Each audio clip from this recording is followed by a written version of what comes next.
low-tech option would be to take a shorter 1.5 or 2 inch diameter rope and loop it through itself, providing one anchor point and then 2 individual straps. Gripping a rope gives you a lot of different options. It's going to probably develop your grip strength more than gripping a handle that's made for gripping, though some people might find it uncomfortable at first. Making loops in the rope or tying the end together would also give you the opportunity to hook your heels in or use the rope for lower body exercises. Adjusting the height of the rope is pretty simple. Grab the rope at a different height. You may have a little trouble keeping the excess rope off to the side out of your way so it doesn't slam into you or otherwise get tangled up, but simply grab at a different height in order to adjust.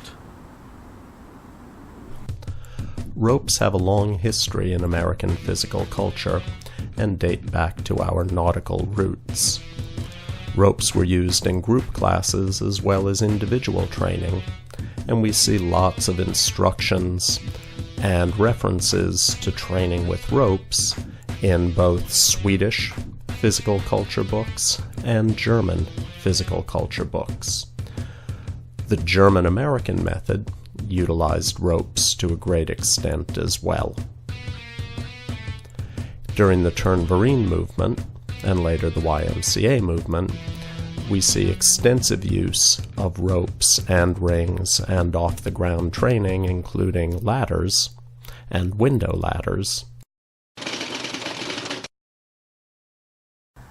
If you like to kick it old school, and I usually do, then gymnastic rings are a good solution for your suspension training needs. The gymnastics rings have a nylon strap which loops over your attachment point and then goes through a locking mechanism which you can press to shorten, press to lengthen, or pull through. You then need to take up the rest of your nylon, and typically they will give you some Velcro pieces in order to keep it out of the way. Obviously, the gymnastic rings have 2 separate anchor points. Rings have a long tradition and are a skill-based exercise. So using rings, we typically use a false grip where we put the heel of the hand or the pisiform bone just over the ring. Developing the strength and the comfort in this false grip position can often be difficult, and there's a bit of a learning curve.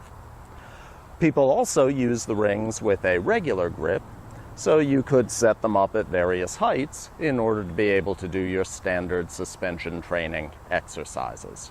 But to get to the next level with rings, one needs to learn the skill and the technique of this false grip. Depending on the size of your feet, you may be able to put your feet or your heels inside the rings to do some of the more ubiquitous suspension training exercises that we see nowadays. Certainly back in the day, people would hang from the rings and put their feet inside them as well as their hands, as shown here.